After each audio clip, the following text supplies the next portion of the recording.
So let me just repeat the basic structure of the argument. The universe and all that we perceive is either independent, dependent on something else dependent, or dependent on something independent and eternal. The universe and all that we perceive cannot be independent or dependent on something else dependent. Therefore, the universe and all that we perceive depends on something independent and eternal. That's the basic structure of the argument, okay? Now, before we go into the nitty-gritty of the argument, it's very important for us to understand what we mean by dependent in this context. And before I define what we mean by dependent in this context, I want you to focus on this rational principle. It is the mark of a rational mind to question that which did not have to be. This is the kind of cognitive, intellectual motivation for this argument. It's the sign of a sound aql, a sound intellect. It's a sign of a rational mind to question that which didn't have to be. If we go to the park and we see a hovering yellow ball, we're not going to pass the hovering yellow ball and say, hey, the ball necessarily exists in the park hovering in the way that it does. No, because you're an intelligent human being and you think to yourself, why is the ball there? How is it hovering? Because it's a sign of a rational mind to question that which didn't have to be. The hovering ball didn't have to be there. So this is the kind of motivation, cognitive, intellectual motivation, intuitive motivation for this argument. Which is, it's the sign of an intelligent mind to question something that didn't have to be the way that it is. For example, if we're driving and we pass a roundabout, and on the roundabout we see an arrangement of flowers that says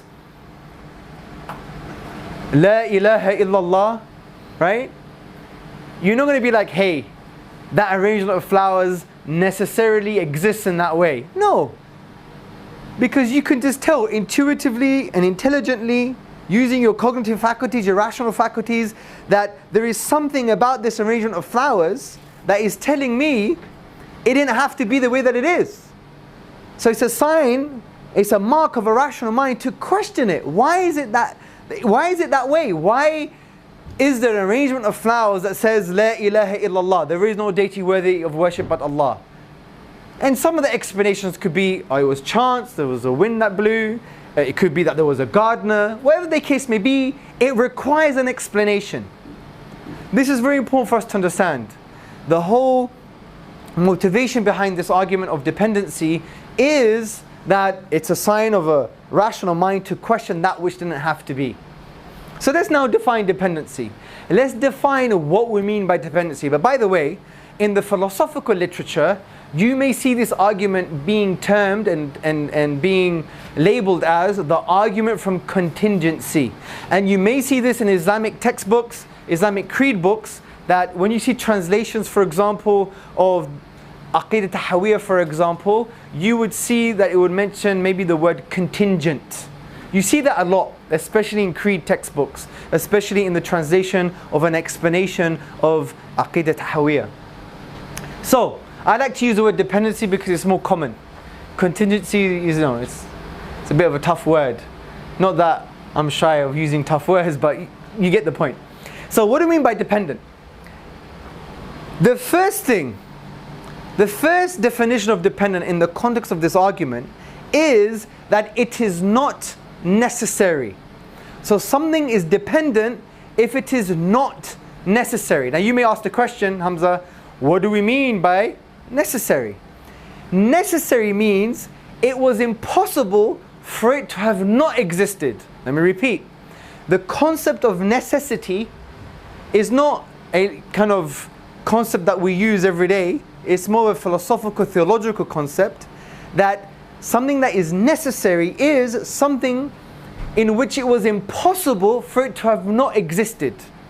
It necessarily exists. Okay? So this is what we mean by necessary. So therefore, something that is dependent is something that is not necessary. Which means, what? It means it could have not existed. That's what dependency means. That something is dependent if it was possible for it to not exist. For example, am I necessary? No, there's nothing necessary about my existence. I could have not existed, right? This wall could have not existed. There is nothing necessary about this wall. My observations of this wall, my understanding of this wall, the features of this wall do not cry out to me saying that it is necessary. It was impossible for it to have not existed. In actual fact, it's the opposite. It could have not existed, right? Good. For example, let me give you another example. I'm going to give you lots of examples so these concepts can drill in your mind. I'm hungry. It's 3 in the morning. Okay? It's a hot summer, so you get hungry and you get thirsty. So what do? I wake up, I go downstairs, walk to the kitchen, and I open the fridge. And the light comes on, right? You know when you open the fridge, the refrigerator, the light comes on. And what do I see? I see a pen on top of a egg box. Do I close the fridge and say the pen and egg box necessarily exist in the fridge? No. I start to think, why and how on earth is the pen on top of the egg box in the fridge? Because there is nothing necessary about the arrangement. There's nothing necessary about their placement in the fridge. There's nothing necessary about the pen being on top of the egg box. In actual fact, they could have been arranged in a different way. They could have not existed at all. In actual fact, the pen and egg box could have been on top of the fridge. It could have been in the food cupboard. The pen could have been in the egg box, like it could have been stabbed in the egg box, for example. You get the point. It could have been arranged and placed in a different way. There is nothing necessary about the arrangement of the pen and the egg box and the placement and existence of the pen and the egg box. So what does this mean? It means it requires an explanation. But what type of explanation? It doesn't explain itself. It must be an external explanation. Because if it explains itself, it means it's necessary. It means it's necessary. It means that it was impossible for it to have not existed. But that's not the type of explanation that we're looking for now, because it is dependent. It is contingent. There is nothing necessary about the pen and the egg box. Therefore, it requires an explanation external to itself. So what are the possible explanations in this case? The possible explanations in this case is the pen was designed by somebody, was made by somebody. My wife bought it, she gave it to the children, they were playing with it. Then my son opened the fridge and put it on top of the egg box, for example. Yeah? Explanation for the egg box: we like eggs, we bought eggs, eggs came from a chicken, right? Or whatever the case may be. The point is, there is an external explanation to explain the existence, presence, arrangement of the pen and the egg box. Therefore, it's dependent. Make sense so far? Yeah. Good. Second definition of dependency. The components or basic building blocks, the components of fundamental building blocks could have been arranged in a different way. So take material substance, for example, any material substance, a mobile phone, a house, a car, or even something smaller. It has fundamental building blocks. Fundamental building blocks. Those building blocks are arranged in a particular way. There is nothing necessary about that arrangement. It could have been arranged in another way. There's nothing necessary about that arrangement. That arrangement doesn't explain itself. It requires an explanation external to it. Let me give you an example, and I've mentioned this earlier. Imagine we're driving a car. We stop near a roundabout. Actually, we stop near a park. And we've parked up our car, and we're next to the park. And in the park, we see an arrangement of flowers. And the arrangement of flowers says, "I love you." Now, there's nothing necessary about the arrangement of the flowers. Those flowers do not explain themselves. There is a requirement, there is a need to explain the arrangement of the flowers external to the flowers. And possible explanations could include what? It could include it was a gust of wind, or it could include that it was a gardener, like the local council told the gardener to placed the flowers in those way, placed the flowers in that formation, in that arrangement. So the point here is the fundamental building blocks of things, of any material substance, any physical substance, could have been arranged in a different way. Because we could ask the question, why is it arranged in that way and not another way? And that question itself gives rise to an explanation that's external to the arrangement. It requires an explanation external to that particular arrangement. The other definition of dependency is a very common sense linguistic notion of dependency, that it requires something outside of itself to exist. It's not self-subsisting. It requires something outside of itself to exist. Like, for example, you had lunch earlier. If you don't have lunch for a few days and a few weeks, you won't be here anymore, right? You require something outside of yourself in order for you to exist. You are dependent in that way. Interestingly, and I want you to focus on this because this is a very important kind of definition of dependency. Dependent things have limited physical qualities. Okay?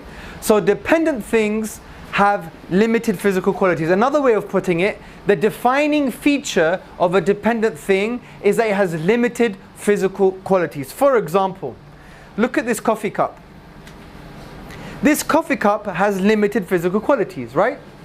It has a certain shape, temperature, size, volume, capacity, smell even, charge, and its volume, shape, size, color, etc. is limited.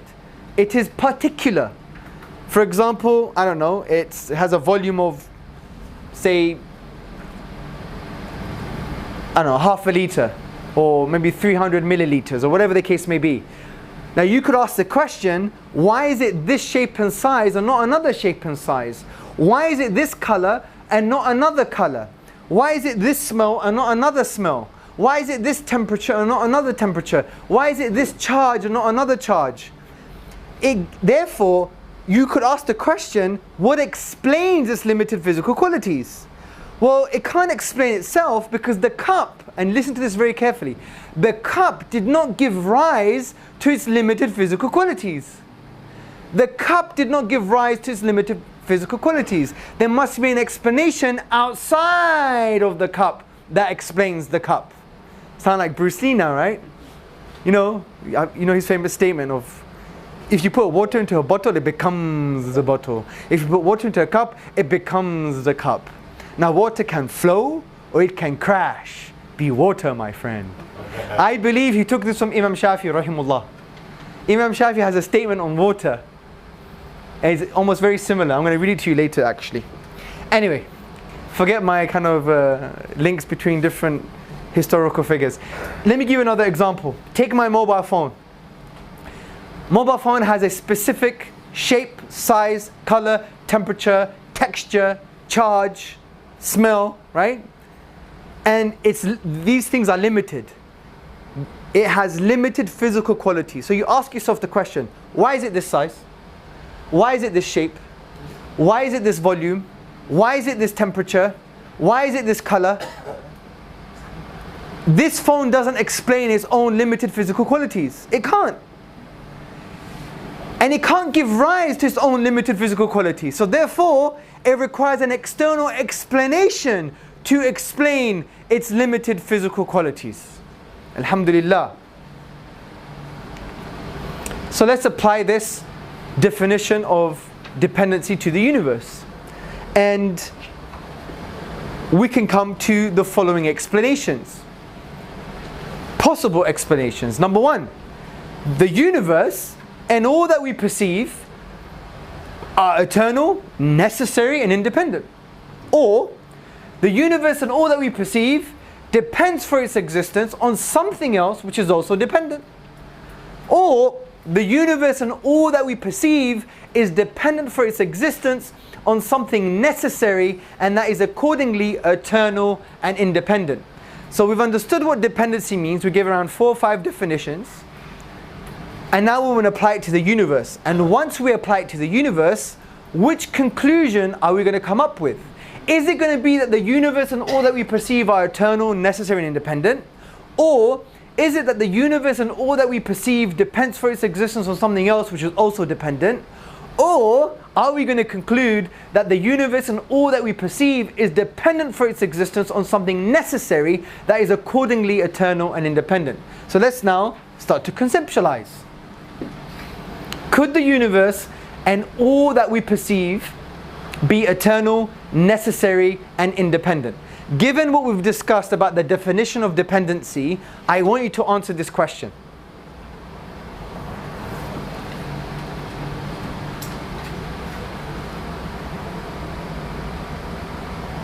Come on, Richard. Yes, Sheikh. It could have been arranged in a different way, maybe the stars and the planets. Good. So there's a few things we can now start to understand. Well, the universe and all that we perceive, they're based on fundamental building blocks. If you remember, one of the definitions of dependency is that the fundamental building blocks or components of that thing has a certain arrangement, right? It doesn't have to be like physical bits of matter. It could be even like quantum fields, whatever you want. The point is, there is a particular arrangement. Why that arrangement and not another arrangement? Now that arrangement doesn't explain itself. Therefore, it requires an external explanation to explain the arrangement. Then you could ask anyone a question. What are the fundamental building blocks of the universe and everything that we perceive? They could give you 50 answers. It doesn't matter. The point is, whatever answer they give you, you could raise the question. Did that arrangement give rise to itself? No. There must have been an external thing or set of factors or whatever the case may be that gave rise to that particular arrangement.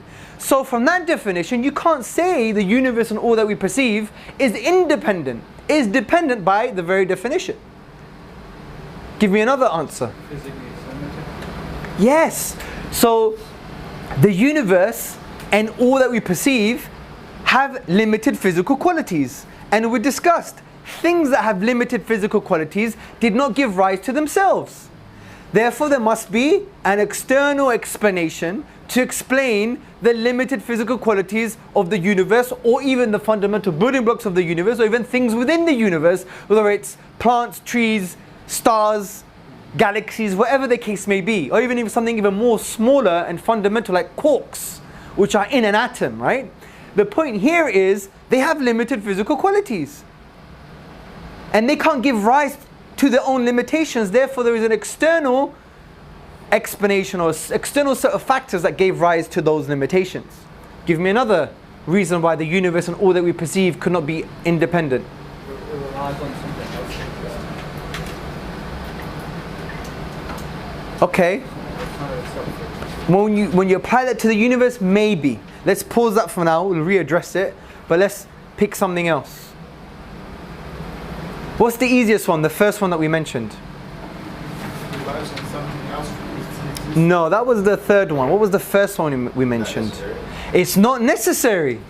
Absolutely, and this is in our creedal books. There's nothing necessary about the universe, meaning that there is an explanation for the emergence, creation, and reality and existence of the universe. The universe doesn't explain itself, because necessity means that the thing that you're talking about, or the phenomenon that you're talking about, explains itself. And that means it necessarily exists. But the universe doesn't necessarily exist. What do we talk about in the beginning? It's the sign, it's the mark of a rational mind to question that which didn't have to be. The universe could have been another universe. It could have, even scientifically they say, this universe didn't have to be the way that it is. There could have been another universe with different features and different laws, for example. The universe didn't have to exist at all. It's contingent, it's dependent from that point of view, because it is not necessary. And just to remind you, what does necessity mean? Necessity means that it was impossible for it to have not existed. It was impossible for it to have not existed. But that's not the case for the universe, because it was possible for it to not have existed. That's the point. So it's dependent by definition. So good. This is excellent. See how we are applying the concepts here? So we can conclude that the universe and all that we perceive are not independent. They're not independent. And therefore, they're not necessary. Second point, the universe and all that we perceive depends for its existence on something else which is also dependent. So that's the second possible explanation. We know the first possible explanation is false. What about this one? How do you answer this question? How do you answer and deal with this possible explanation? So some would argue, fine, the universe is dependent. It's not necessary. It requires an explanation for its existence. However, that explanation is also something else dependent. How would you address this?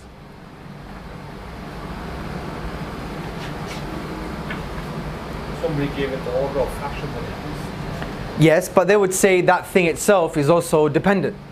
What they're saying here is, yes, we agree the universe is dependent from what you've just discussed. It's not independent and necessary. But what explains the existence and the features of the universe and everything within it is something else that's also dependent. Is that a good explanation for us? Yes? Absolutely. You'd have an infinite regress of dependencies. What we're looking for is an explanation. You haven't explained anything. You're just saying what explains a dependent thing is another dependent thing. Okay, what explains that dependent thing? Oh, another dependent thing. You're not giving us any explanation here in any shape or form. That's the point. And you have an absurdity of an infinite regress of dependencies. Because the only way to ultimately explain things that are not necessary, the only way to ultimately explain dependent things is to refer to something that is not dependent and therefore necessary. Otherwise you don't have an ultimate explanation. And as you said, that an infinite number of dependencies is impossible, as we discussed in the previous session when we talked about the Quranic argument for God's existence. However, let me just move back because I want to test you on this. What if the universe was eternal? And that's why I like this argument. Because you could assume the universe is eternal. Not that we adopt that, because that would be kufr, right? That would be a form of disbelief. But even if people bring that to the table, you can address it. Because you don't have to rely on any scientific evidence for this argument. As I said, this is a first principles argument. You could absorb any science. Ahlan wa sahlan, welcome. And the argument still works. It's a timeless argument. This is why all the schools of creed in Islam adopted this argument. You'll see it. In the different conceptions of Aqidah Tahawiyya, they would refer to the argument from contingency, necessity, the argument from dependency. You'll see this, right? So, the point being, what if the universe was eternal? And they'll be like, see? The universe is eternal, the universe explains itself. How would you deal with that point?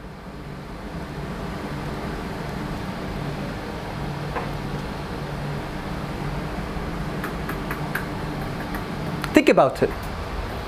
So they have agreed with you so far. Okay, Hamza, I've agreed with you about this argument. It's very good. It's intuitive. It's based on first principles.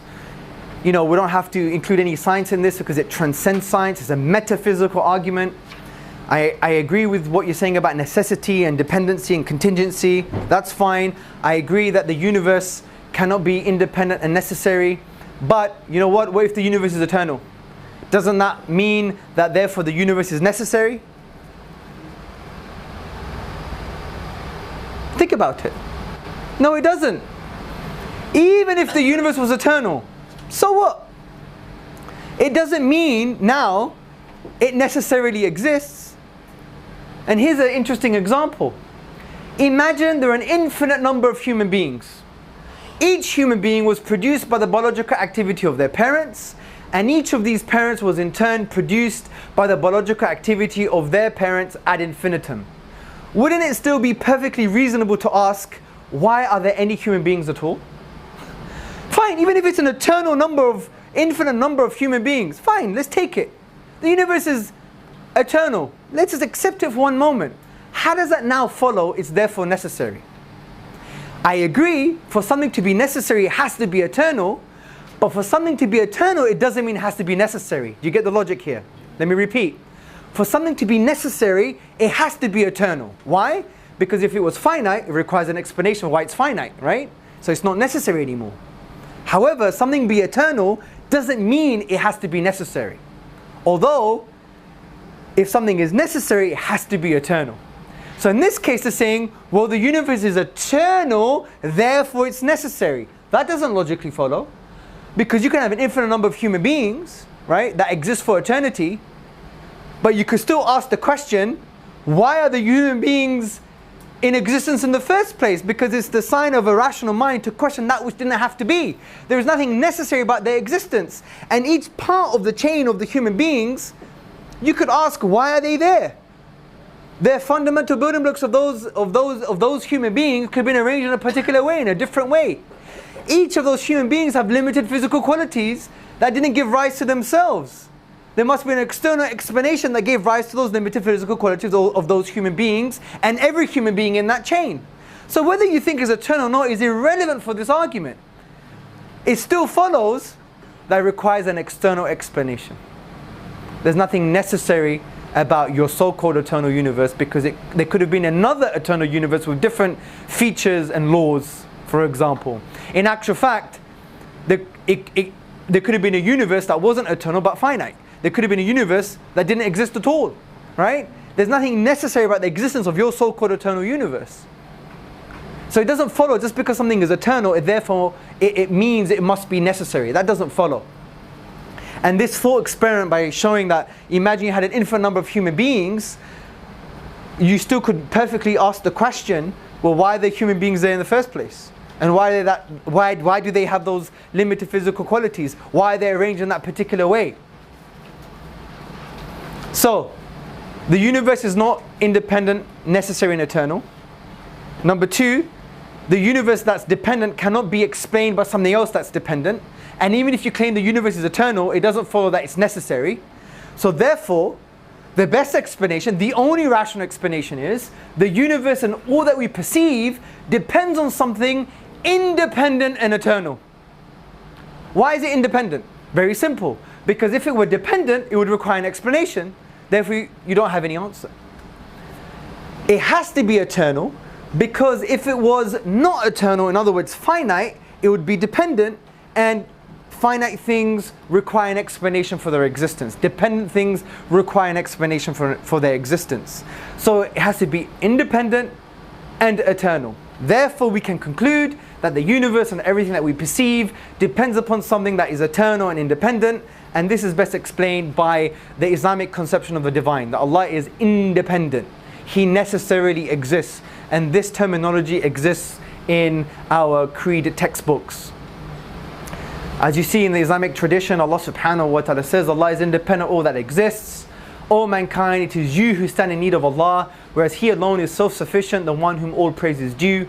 And Ibn Kathir, the exegete, the one who explained the Quran, the classical scholar, he mentions concerning the above verse, they need Him in all that they do, and He has no need of them at all. He is unique in His being, free of all needs, and has no partner or associate. However, as you know, the human being is a contentious fellow, as the Quran says. You know, we want to split the hair in an infinite number of ways, as they say. The first contention is, well, the universe exists independently. This is an easy contention because we've addressed it in the argument. They will say, oh, well, the universe, yeah, it's got limited physical qualities. The universe needs explanation, but who cares? It just exists independently. Well, the easy way to deal with this is, well, that's a cop-out. Because we already know that the universe and everything that we perceive within it has limited physical qualities. Its fundamental building blocks are arranged in a particular way. Why is it that arrangement, not another particular arrangement? Therefore, it requires an external explanation. There is nothing necessary about the universe itself. When we observe and try to even perceive the universe, there's nothing that cries out to us that says it's necessarily existing. No, in actual fact, it's the opposite. When we live and experience the universe and the cosmos, it's actually telling us that it could have not existed, right? There's nothing necessary about its existence, meaning it could have not existed. There's nothing necessary about the way that it is, right? So that's a cop-out. You can't just claim it's independent just because you want it to. Well, there's a little bit more of a complex contention. It says, well, the universe is a brute fact. It's just a brute fact, get over it. You'll never know, and it's just a brute fact, forget about it. There is no explanation for the universe. That's what they're basically saying here. This is a Bertrand Russell argument. I think he mentioned this in the 1960s in a BBC radio debate he had with someone. He said it's a brute fact. There's no explanation for the universe. Get over it. Get over it. How would you address this?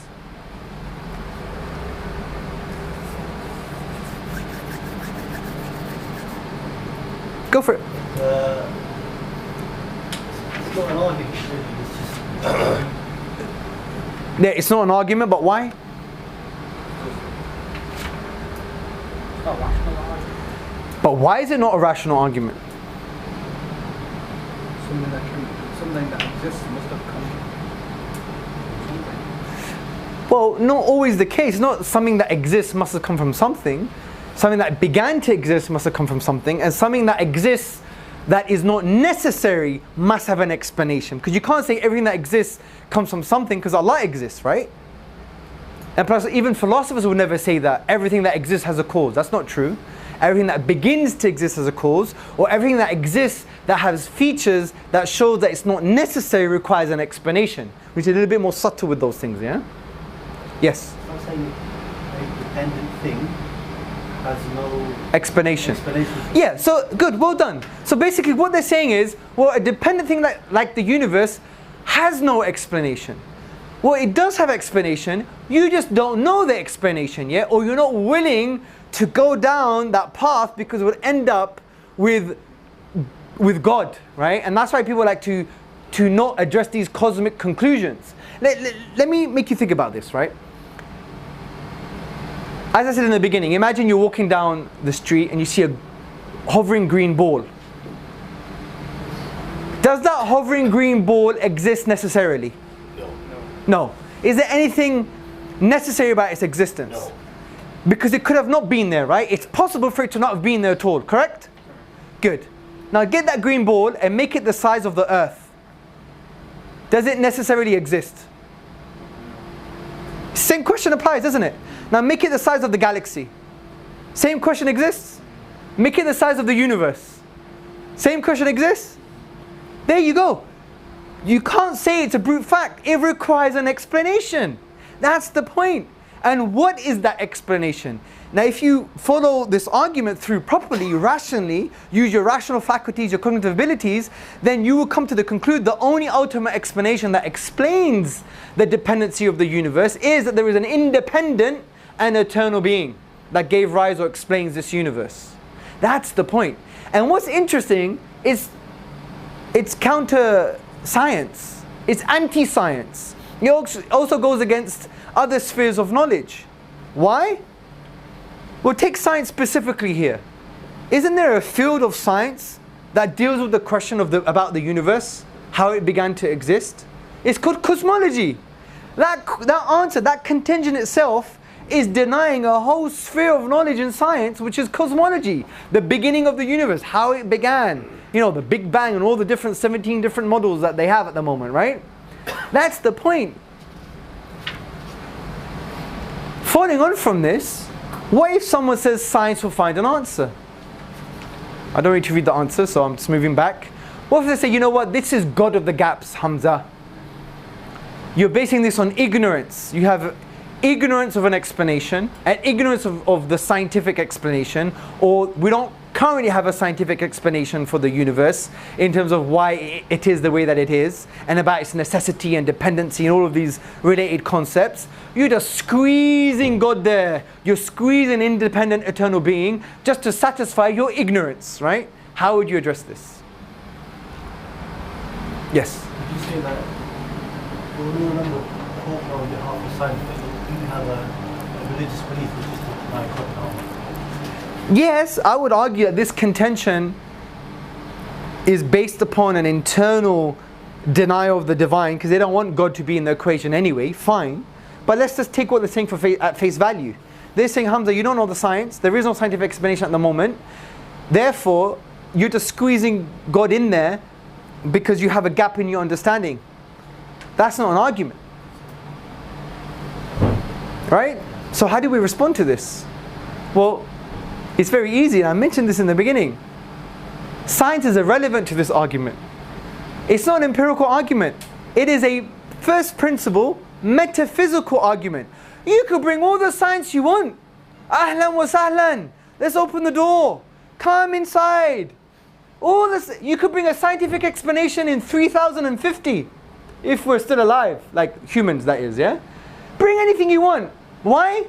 Because what can science only refer to? If you study the philosophy of science and the method of science, what can science only refer to? Well, let me give you a hint. Atheist philosopher, Professor Elliot Sober, in his essay, Empiricism, what does he say? At any moment, scientists are restricted to the observations they have at hand. Can you observe something necessary? Because the minute you observe it, you can only observe limited physical qualities, which means you can only observe dependent things. Science can only refer to things that are dependent. So whatever scientific answer, explanation, theory, whatever the case may be, musing, right, that they come up with, it would always refer to something that is dependent.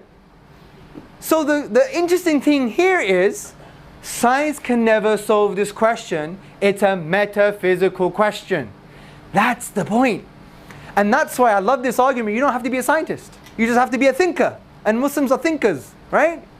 Do you see the point? Yeah. So whatever science, even they say, oh, there's a multiverse, there's a million universes, there's a billion universes, there's a world ensemble, there's a spaghetti monster, or whatever they want to bring. If they bring anything that's scientific, it would always refer to something that is dependent. Alhamdulillah. As I said here, this is not a scientific argument, it is a metaphysical one based on first principles.